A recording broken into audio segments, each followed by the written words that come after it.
Welcome back to Hibiscus Hatcheries.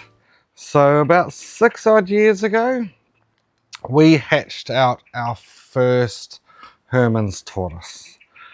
And that got us thinking in regards to our husbandry and what we were doing and how we could better it. And that's really and truly what this channel is about, is helping everybody educate themselves with how we keep them in a very naturalistic way. So as you're probably well aware by now, or if you're new to the channel, definitely have a look back at the other long formats and see what we've been doing. Well, mainly myself and my lovely daughter. But today we're really going to talk about many things. In Auckland, New Zealand, and that's where we are. We're currently, in a couple of weeks, we'll be halfway through autumn. You wouldn't believe it. We're sitting at 24 degrees Celsius right at the moment. It's around 11 o'clock in the morning. That's 75 degrees Fahrenheit. But here we go. This is Twinkle. He's our lovely boy. He's 6 years of age. He's Herman. He's lived inside, well, including the greenhouse behind us, sort of about 2 years. So, and then from there, 4 years, he's been living in the croft, because that's where I got to, you know, by the time I actually got around to making the croft. And that's another thing. So he's 115, his plastron is 115 millimeters, and that's 4.5 inches. You'll see he's got a lovely curving, but we're not going to get too carried away. We're just giving, that was just really for people who have other 6-year-old male Herman's, Eastern Herman's tortoises. And you'll notice that I don't really go into the Latin side of things. Boygeti, I think it is, Hermani Boygeti. We don't have Hermani, which is the Western, which is the smallest in New Zealand. And this is the other part of it, is for herpers all around the world who are interested in these sort of things. He's about 460 grams. And what shall we do? We'll do that in ounces. He's about 16 1/3 ounces. Interesting note for you. And while we're there, we're also, everybody loves to see our lovely Miracle is slower growing. She's been outside a bit longer. Doesn't necessarily eat as much as Montana, who's nearly the same size as her and a year younger.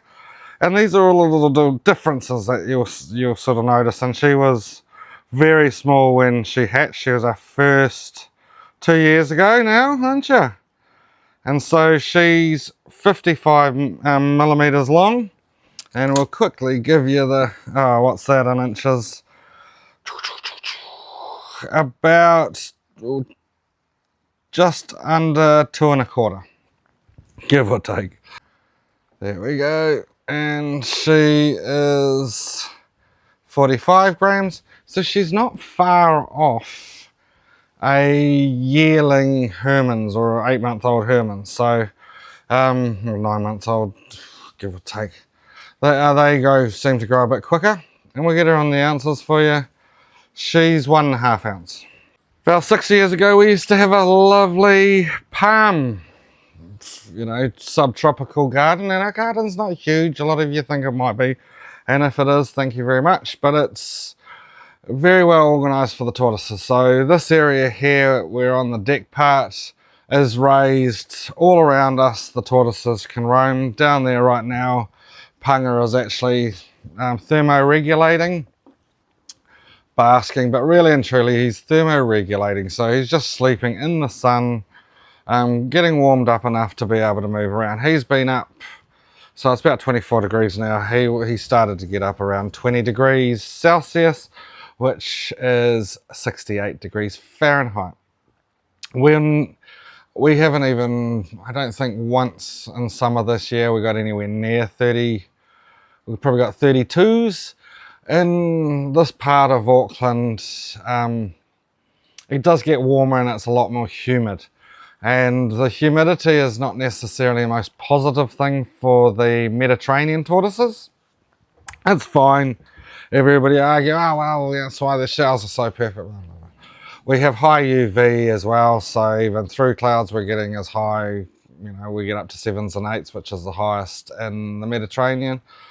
But yeah, so that was the journey. So 6 years ago we started taking cuttings of generally one hibiscus, and it was this hibiscus here, which I call the council hibiscus, but it's a really good prolific, and oh, they've had a good old munch, but it has a leaf more like an oak leaf, and it grows rapidly. It's brilliant. So very thin flower, and they love it. Whereas these ones here, which are our emblem, they take with the red hibiscus, we'll get these going right up until sort of winter, whereas these will take a while to get started. They have more of a rounder, fleshier leaf and a much more fleshier flower, and it's borderline for them here. They, a little bit further north, which is for most of the world, further south, closer to the equator, where it's warmer, they do much better. But they seem to have a shorter flower length. We also have you'll notice that we feed a lot of a butylon, which is also called Chinese lantern or flowering maple. They are brilliant. It's middle of summer, they get a little bit less abundant, but as you'll notice, they have a very maple looking leaf. It's a bit crushed up at the moment. And the old mulberry that we grow, so all the trees that we've grown here within 6 years, we've managed to get enough berries of them last season, and I've done a second little fruit. It's only a tiny fruit at this time of the year, so we're going into autumn. So they sort of harvest about spring, early summer and they sort of do two. It's really good for fruiting anyway. Black mulberry I thoroughly recommend, and plus their leaves are brilliant. They love them. They're full of calcium, so it's a natural way to bring calcium. And yeah, this is the big thing, is that we don't sprinkle any of our reptile foods with calcium supplements. They, to a point, we leave cuttlebone.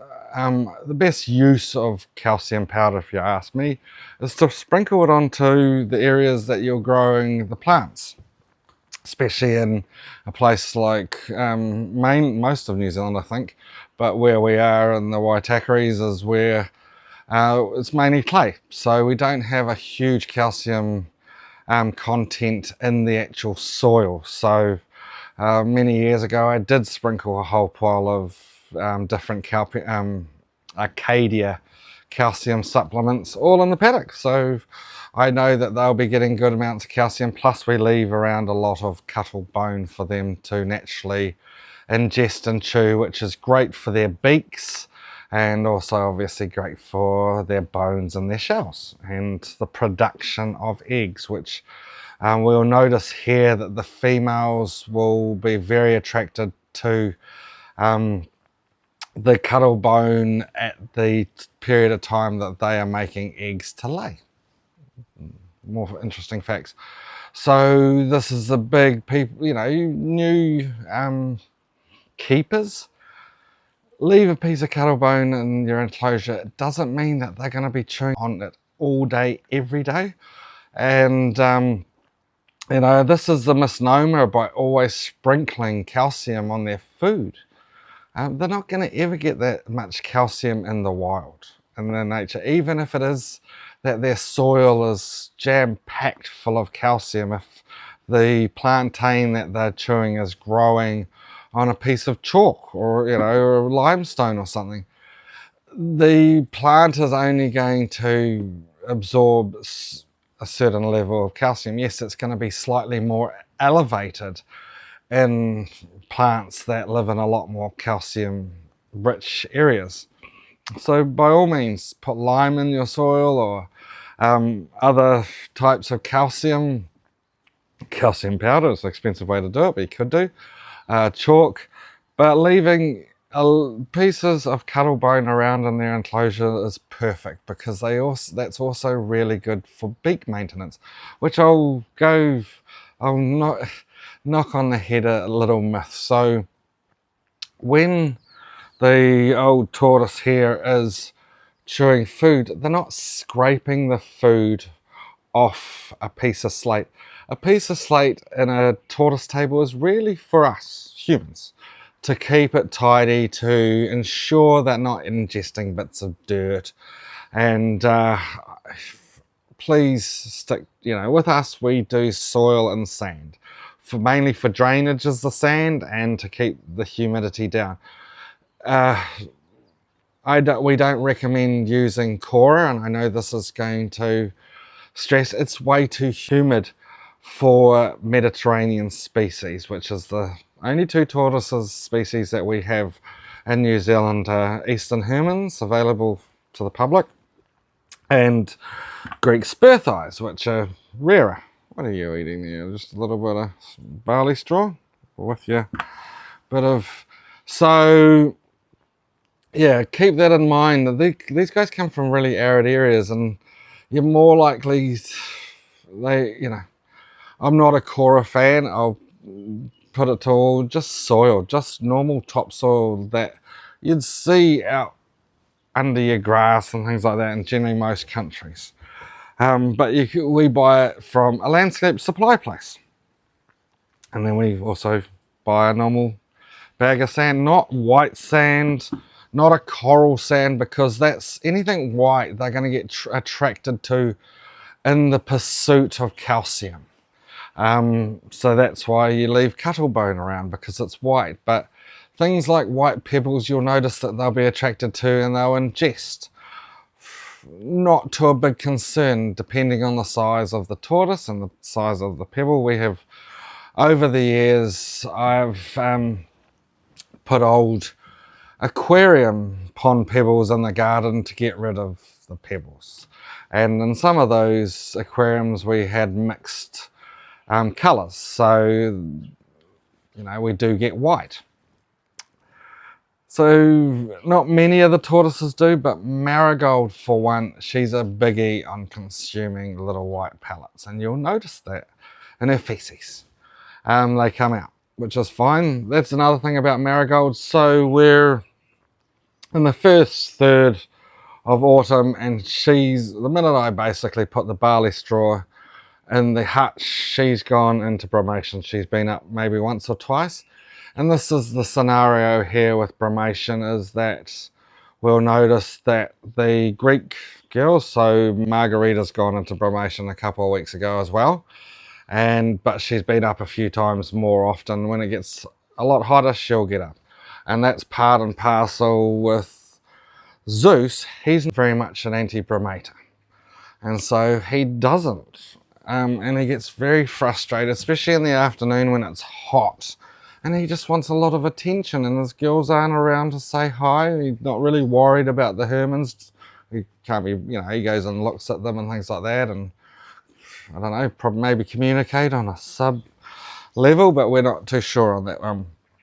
The other big story that we're going to talk about today is three-toed box turtles. And if you ask me, they are the pinnacle species that we can get in New Zealand in reptiles.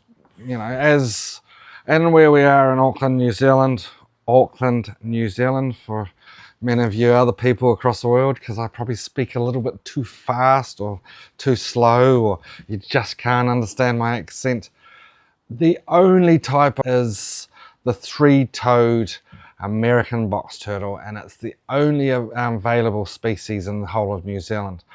In Auckland, we're not allowed, and everywhere else, when I'm talking we're not allowed, I'll be referring to the other species that are available and are legally allowed in the territories or the regions below Auckland. So we now have a full ban on red-eared turtles, snake-necked turtles, water dragons. We're allowed those species if we've had them previously. We used to have red ears. We had a rescue facility for red-eared turtles, but I've never been a big fan, to be honest. I'm not being rude about it. I've never ever bought one. It was just a good thing to do, and a sort of, it wasn't really part of the business that I ran, but it was sort of a spin-off. But we ended up being rehoming all 45 to responsible owners, so we're very grateful about that. But what's happened worldwide especially is there's been a lot of irresponsible keepers of reptiles, especially red-eared turtles. That was all the craze of Teenage Ninja Turtles, that everybody had to have a red-eared from the 80s all the way through. So I don't, it's cool. If you like red-ears, they're fine. I find them a bit scary. I still look after one for a client, and I'm very, it's neat. Kudos, he's never liked me, and he's been in very many different environments, and that's been over a period of 23 years. He's moved physical homes maybe three times in the period, and I get him out on the grass. He's gone completely black as he's an older male, red-eared turtle, but he'll be one of the, a lot of people would just dump them, and that's the worst thing you can do. You got to understand, when getting these reptiles like Zeus, you could say, oh, well, you're irresponsible. Yeah, we're trying to rehome them when we breed them too, and we don't have abundance of these reptiles, so when they do actually come up, adults and things like that come up for sale, they sell for a lot higher prices. We don't have a rescue for tortoises or box turtles, and with a little bit of experience these days, if people are interested in entering the turtle tortoise keeping world in New Zealand, you can keep both species quite happily in the climates outside that we have here. With the pros on the tortoises is that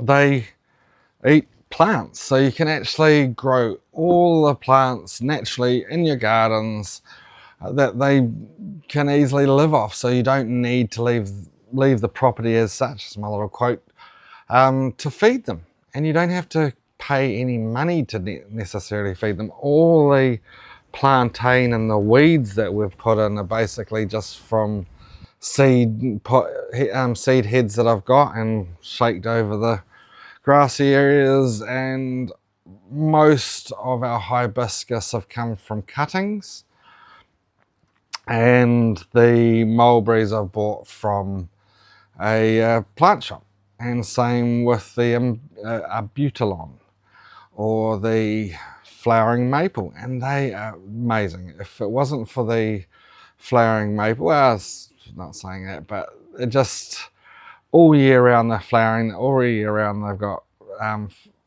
leaves available. Peak of summer when the hibiscuses are really cracking off, it's arguable that they might deteriorate a little, not deteriorate, but not produce as much.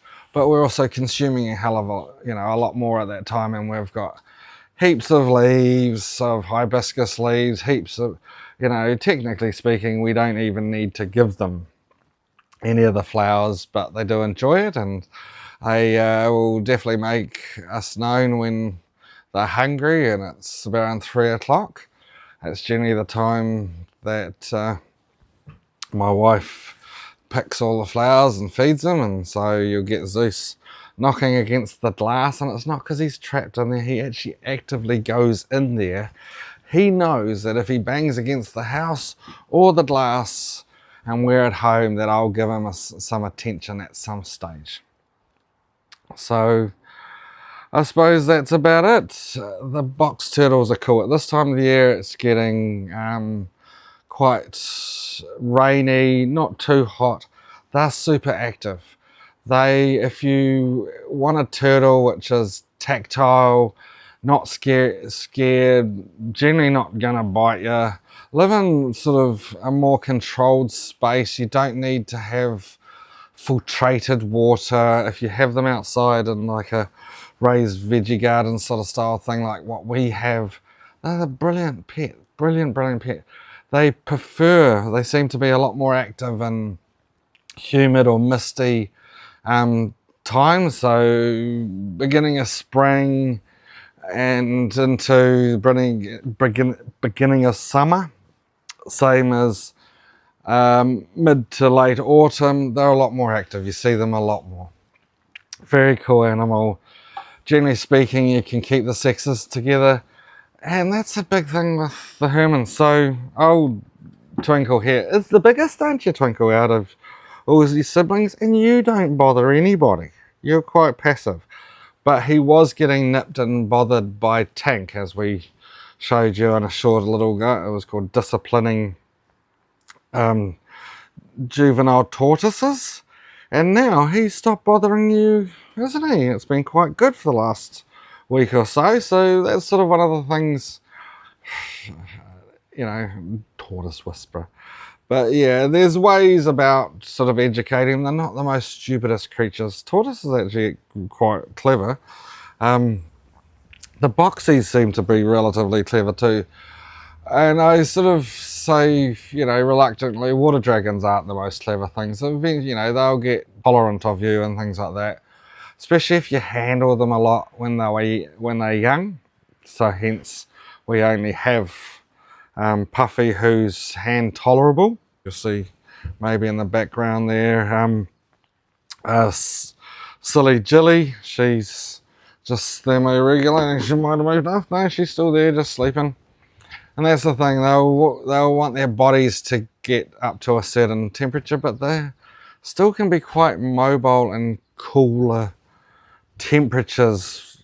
You know, yeah, there we go. Punga's having a good old munch now on some clover, and that's a big varied thing. And I sort of thoroughly recommend watching some of the older clips of Garden State tortoise, where they have enclosures and all the information about testudo species, which Mediterranean, which they specialise on really well now. Legends. Camp Cannon's another great one to watch.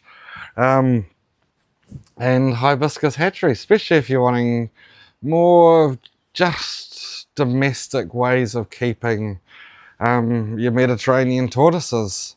Thanks for liking and subscribing, and have a great day.